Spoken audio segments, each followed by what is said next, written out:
You're the lone Republican presidential candidate who has yet to weigh in on whether or not you think the Confederate flag should be flying above the State House in South Carolina. Do you think it needs to go?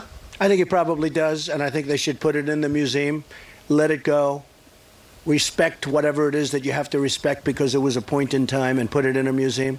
But I would take it down, yes. Many of those people were there to protest the taking down of the statue of Robert E. Lee. So this week it's Robert E. Lee. I noticed that Stonewall Jackson's coming down. I wonder, is it George Washington next week? And is it Thomas Jefferson the week after? You're changing history. You're changing culture. People were there protesting the taking down of the monument of Robert E. Lee. Everybody knows that. We have a very, very important heritage and history. And whether things are good or bad, you learn from it. I agree, there were Confederate soldiers, generals, but they were done after the war in order to heal. This was a gesture of healing. When it comes to the Confederate flag, what is your stance personally on that in our society? My stance is very simple. It's freedom of speech. You do what you do.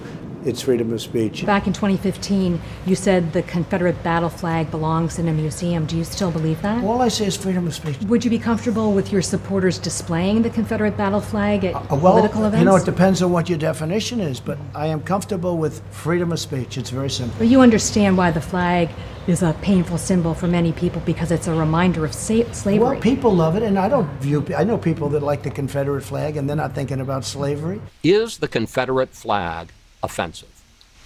It depends on who you're talking about, when you're talking about. When people proudly had their Confederate flags, they're not talking about racism. They love their flag. It represents the South. They like the South. People right now like the South. I say it's freedom of many things, but it's freedom of speech.